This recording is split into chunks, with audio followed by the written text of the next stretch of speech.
Sveiki visi skorpioni. Tātad šis būs mans vēstījums tātad jums, jūsu horoskopu zīmēji, teiksim tā kā tāda dāvana jaunajā gadā, kas jūs sagaida, ja? Tātad sāksim ar eņģeļiem, tātad skorpioni. Kas jūs sagaida, mani mīļie skorpioni, 2021. gadā? Kas jums jāzina ir skorpioni?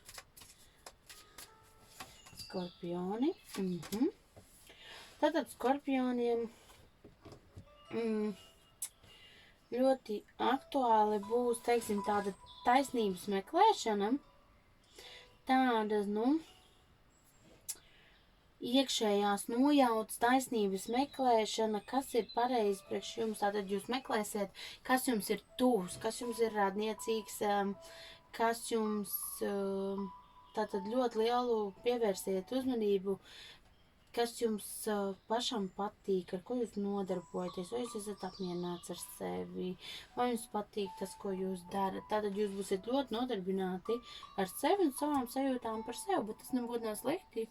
Jums pašiem sevi ir jāmīl un jādomā par mums pašiem, jo tikai tad, ja mēs domāsim paši par sevi, tad arī citi padomās par mums vairāk, teiksim, par to, kā mēs jūtamies un tā tālāk.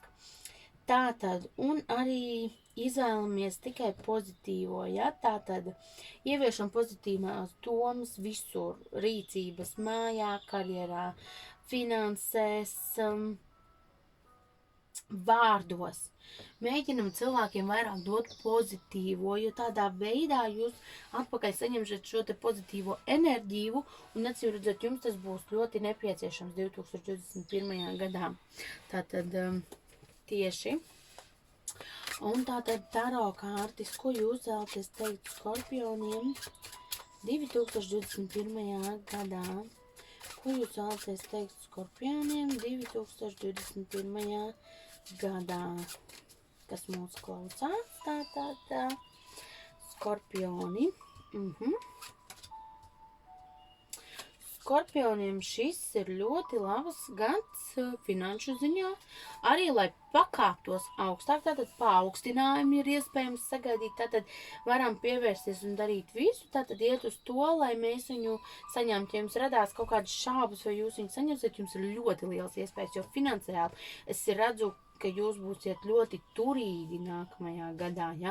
Jums pietiks naudiņas, lai jūs varētu mierīgi, ja, veikt liekākas tēriņus, vai arī iegādāties sev kaut ko, vai palīdzēt kādam citam finansiāli. Arī šis ir labs gads noguldījumiem, lai sāk domāt par savu nākotni vai bērnu nākotni, tātad veikt noguldījumus, ļoti labs gads tam. Varbūt paaugstinājumi, algas, tātad pielikt pie algas, tātad vairāk sagaidīt, tātad, un arī attiecībās es redzu, kad viss ir kārtībā, jūs iespējams satiksiet savu romantisko otro pusīti, ja to neesat izdarījuši. Ja jums jau ir, tad jūs attiecības pilnīgi pāries tā kā nākamā līmenī, būs ļoti labi, jūs spēsiet atrast kopīgu valodu, lai jūs kopā justos labi. Sagaidīsiet arī atbalstu tātad no partnera, ko, lai saku, skorpioni, ļoti labi. Pat ļoti labi, ja? Malači jūs esat, vai ne? Un tātad, ja vēlies individuālo, arī piebildīšu to, ja vēlies individuālo, teiksim par sev personīgi, vai arī, teiksim, horoskopu zīmēji, vai nu pa mēnešiem, vai kaut kā kopīgo, to mēs visu varam izrunāt, un pieteikties tātad, ja pie manis vai no uz e-pastu fortuna@inbox.lv vai arī raksti man Fortuna Facebook lapā vēstulīti, ja, un sarunāsim par visu tātad cīkāk interesējošo. Protams, arī citus izlikumus, ne tikai šāda veida. Tas no manas skorpioni būs viss, lai jums mierpilns šis vecā gada vakars. Un ar jaunu spāru sagaidām to jauno gadu, darbīgo vērša gadu. Paldies jums un tā!